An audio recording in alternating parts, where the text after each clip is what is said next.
Hello friends, ഇന്ന് നമ്മൾ ഉണ്ടാക്കാൻ പോണത് കൂർക്കയും കായയും കൂടിയിട്ടുള്ള ഉപ്പേരി കേട്ടോ. എല്ലാ വീട്ടിലും ഉണ്ടാക്കണത് തന്നെയാണ്, പക്ഷെ ഓരോ വീട്ടിലും ഓരോ രീതിയാണെന്ന് മാത്രമേ ഉള്ളൂ. അപ്പോൾ നമുക്ക് പെട്ടെന്ന് തന്നെ വീഡിയോയിലേക്ക് പോകാം. ഞാനിവിടെ കുറച്ചതാ കൂർക്കയും ഒരു ഉപ്പേരി വയ്ക്കണം, നമ്മൾ പൊണ്ണങ്കായല്ലേ അതാണ് എടുത്തു വെച്ചേക്കണത്. അതിപ്പോൾ ചെറിയ കായ ആയാലും കുഴപ്പമില്ല കേട്ടോ. അപ്പോൾ എല്ലാം നന്നാക്കി എടുത്തു വെച്ചു. വെള്ളത്തിലിട്ട് വെച്ചിട്ടുണ്ട്. കായും കൂർക്കയൊക്കെ നന്നാക്കിയിട്ട് കഷ്ണങ്ങളാക്കിയിട്ട് വെള്ളത്തിലിട്ട് വെച്ചു. ഒരു സവോള ചെറുതായിട്ട് അരിഞ്ഞു വെച്ചിട്ടുണ്ട്. ഒരു 5-6 വെളുത്തുള്ളി കുഞ്ഞായിട്ട് അരിഞ്ഞു വെച്ചിട്ടുണ്ട് കേട്ടോ. വെളുത്തുള്ളി ഇഷ്ടമുള്ളവർ ഇട്ടാൽ മതി, അല്ലാത്തവർക്ക് സ്കിപ്പ് ചെയ്യാം കേട്ടോ. ഇനി നമുക്ക് പെട്ടെന്ന് തന്നെ ഉപ്പേരി ഉണ്ടാക്കാം. അപ്പോൾ അതിനു മുമ്പ് ഞാൻ കുറച്ച് മഞ്ഞപ്പൊടി കായയിലും കൂർക്കയിലും ഇട്ട് കൊടുക്കുന്നുണ്ട്. എന്താ വെച്ചാൽ ഇതൊന്നും കഷ്ണം കറുത്തു പോകാതിരിക്കാൻ വേണ്ടിയിട്ടാണ് ചെയ്യണത്. അപ്പോൾ കുറേശ്ശെ മഞ്ഞപ്പൊടി ഇട്ട് ഒന്ന് ഇളക്കി വെച്ചു കേട്ടോ. ഇനി നമുക്ക് പെട്ടെന്ന് തന്നെ ഉപ്പേരി ഉണ്ടാക്കാം. അതിനകത്ത് ചീഞ്ചട്ടി അടുപ്പത്ത് വെച്ചു. 2 ടേബിൾ സ്പൂണോളം വെളിച്ചെണ്ണയാണ് ഒഴിച്ചു കൊടുത്തത്. അതിലേക്ക് ഒരു 1/2 ടീസ്പൂൺ കടുക് ഇട്ട് കൊടുത്തു. ഇനി അതിലേക്ക് ഒരു വറ്റൽമുളക് പൊട്ടിച്ച് ഇട്ടു. പിന്നെ കുറച്ച് കറിവേപ്പിലയും ചേർത്ത് കൊടുത്തു. അതിനുശേഷം നമ്മൾ വെളുത്തുള്ളിയാണ് ഇട്ട് കൊടുത്തത്. അരിഞ്ഞു വെച്ച വെളുത്തുള്ളി ആദ്യം ഇട്ട് കൊടുത്ത് അത് മൂത്തതിന് ശേഷം നമ്മൾ അരിഞ്ഞു വെച്ച സവോള ഇട്ട് കൊടുത്ത് അതൊന്ന് നല്ലോണം മൂപ്പിച്ചെടുക്കണം കേട്ടോ.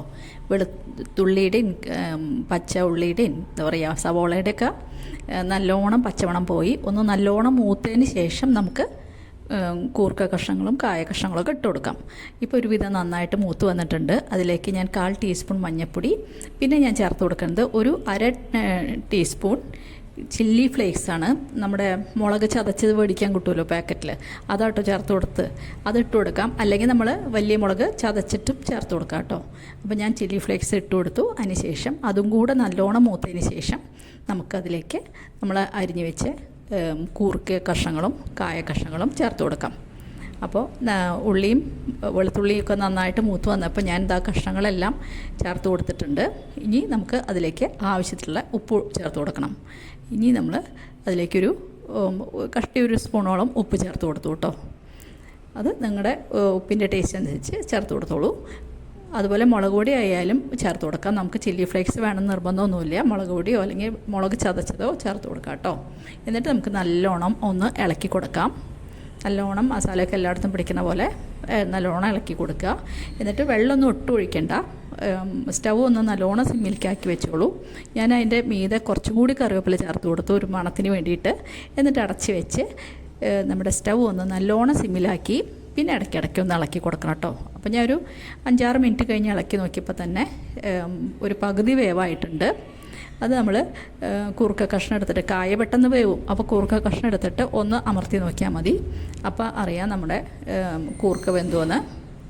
അപ്പോൾ ചെറുതായിട്ട് ഒന്നും കൂടി ഒന്ന് ആവണം. അപ്പോൾ ഞാൻ ടെസ്റ്റ് ചെയ്തായിരുന്നു എടുത്ത്. അപ്പോൾ കൂർക്ക എടുത്ത് നോക്കിയപ്പോൾ അത് ഒന്നും കൂടി ഒന്ന് ആവണം. അതിന് വേണ്ടി ഞാൻ വീണ്ടും അടച്ച് വെച്ചു ഒരു 5 മിനിറ്റും കൂടി.